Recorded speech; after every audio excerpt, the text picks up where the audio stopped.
সবার আগে তুমি লেখো বিসমিল্লাহির রহমানির রহিম।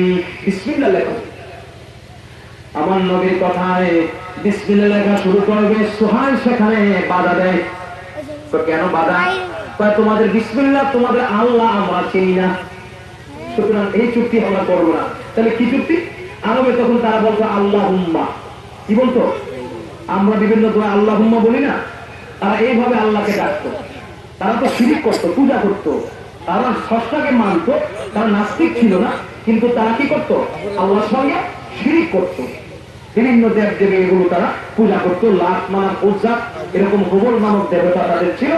মক্কা কাবাঘরের ভিতরে তারা 360টি মূর্তি রেখে এখানে কাবাঘর তাওয়াফ করতো। এরকম বিকৃত হজ তারা করতো। নাউযুবিল্লাহ বলেন। হজ ইব্রাহিম আলাইহিস সালাম থেকে যদিও শুরু হইল, কিন্তু হজ এক সময় গিয়ে বেশরীয়ত কাম শুরু হয়ে গেল। নামটা হইল হজ, কিন্তু কাজ হইল কি? বেশরীয়ত, অনিসলামিক। যেমন সেখানে আরবদের নারীদেরকে উলঙ্গ করে কাবা ঘর তাওয়াফ করাতো।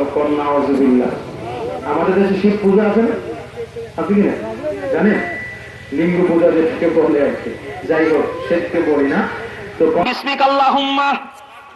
এবার আমার নবী বলতেছে, আলী রে,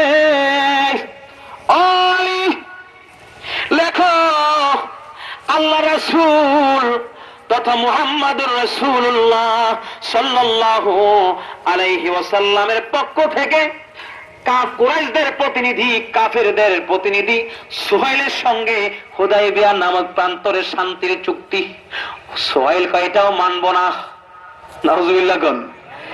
কেন? কয় মুহাম্মাদুর রাসূলুল্লাহ যদি মেনে যায় তাইলে তো আর চুক্তির কোনো দরকার নাই। মুহাম্মদকে যদি আমরা রাসূল বলে মানি তাইলে চুক্তি দিয়া কি দরকার? এমনি তো ঠিক আছে, মানি না, এটাই তো আসল কথা। মুহাম্মাদুর রাসূলুল্লাহ লিখেছে, এটা কাটতে হবে, লেখা যাবে না। আমার নবী বলে কি লিখতে হবে?